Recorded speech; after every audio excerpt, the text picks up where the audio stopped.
Ever just stop and think about what's happening inside your head right now? I mean, really think about it.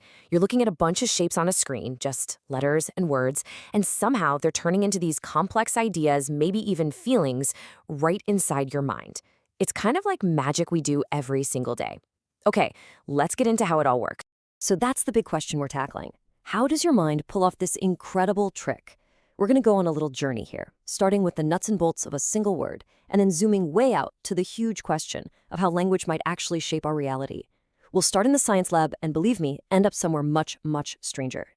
Here's the roadmap. First, we'll cover the mechanics of meaning, the basics. Then, we'll see how we build entire worlds out of simple words. After that, things get really interesting with the language of the unconscious. And finally, we'll tie it all together with a pretty cool analogy, the mind's movie theater. All right, let's dive into part one. Before we can get to the really big ideas, we have to understand the machinery, right? We've got to look at how our brain actually handles the raw materials of language, piece by piece. Okay, so one of the first things psycholinguists will tell you is that there's a huge difference between semantics and pragmatics. Semantics, that's just a dictionary definition. If I say, wow, it's cold in here, the semantic meaning is purely about the temperature. But pragmatics, that's all about what I mean. Am I just making an observation, or am I hinting that maybe you should close the window? That little gap, that's where all the real communication lives. So how do we even store a word's meaning in our brain? Well, there's a big debate. On one side, you have feature theories. It's like a mental checklist. For bachelor, the list would be unmarried, adult, male. Check, check, check. But then you have prototype theories, which say we think in terms of the best example. For bird, most of us probably picture something like a robin. It's the prototype. That's why a penguin still counts as a bird. Even though it doesn't fly, it just's further away from our prototype.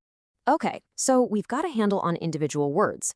But of course, that's not how we communicate. We use sentences, stories. We build entire worlds. So let's level up and look at how our minds construct that bigger picture. Now, this is a really huge idea from cognitive science. When you're reading or listening, you're not just passively downloading data. Nope. Your brain is actively building a simulation, a mental model of the whole situation. It doesn't matter if it's a news report or a sci-fi novel, you're literally creating a tiny little world inside your head. And how does it build this world? Well, it's a three-step dance happening constantly. First, your brain takes any new piece of information and plugs it into what you already know. Second, it makes these amazing little leaps called bridging inferences. Like if you read, he went into the kitchen, the fridge was humming, your brain just automatically assumes he's in a house, right? It bridges the gap. And finally, all those pieces snap together into a clear, coherent picture of what's going on. And check this out. Before your brain can even start building that mental model, it has to do all this invisible work. It basically maps out the hidden skeleton of every sentence, figuring out the grammar, who did what to whom. It's this super fast under-the-hood analysis that lets us get to the meaning in the first place. So far, we've kind of been treating the mind like this amazing, logical computer. But now it's time to talk about the ghost in the machine. Welcome to part 3, the language of the unconscious. I mean, that cognitive machine is absolutely brilliant, but we all know it's not perfect. It glitches. So what happens then? What about a slip of the tongue, or when you use a weird word out of nowhere? What if those little errors, those cracks in the system, what if that's where the real meaning is trying to get out? This brings us to a major split in psychology. For Freud, language was basically a tool our conscious mind uses to describe our thoughts. A slip of the tongue? Just a simple mistake, a breakdown in the system. But his student, Carl Jung, saw it completely differently. For Jung, language wasn't just representing our reality, it was actively creating it. And those slips, they weren't errors at all. They were windows. Jung found something incredible with his famous word association tests.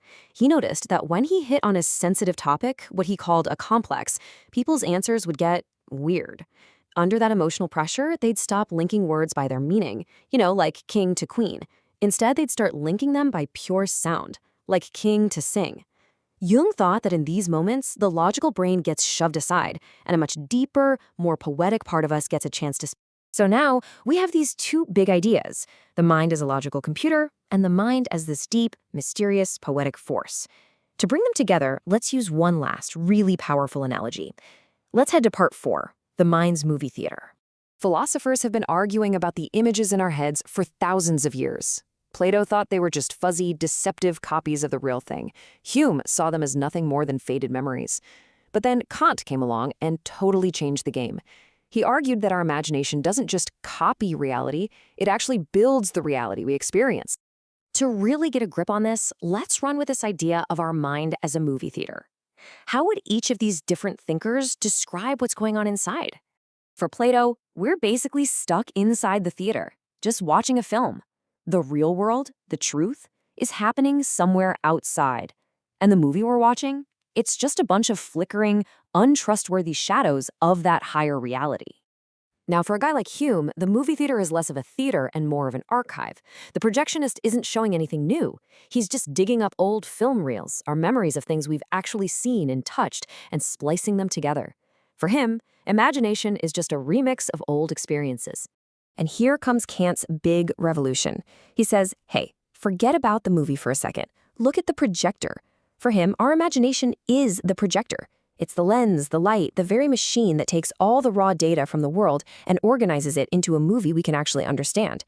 Without the projector, there's no movie, period. And finally, the psychologist James Hillman, who was inspired by Jung, takes this whole thing one giant leap further. He basically says we've had it backwards the whole time. We're not in the audience watching the movie. We are in the movie. We're the characters. And the language, the images, the symbols, they aren't just telling a story, they are the story. And we're just living out a script written in the native language of the soul itself. Which leaves us with a final, pretty mind-bending question to chew on. We started this whole journey with the brain as a machine, an operator firmly in control, processing words. But we ended with the wild possibility that we are living inside a story that's being told by language and images far older and deeper than any one of us. So, what do you think? Do we use language to make our meaning, or does the language we use, in the end, make us?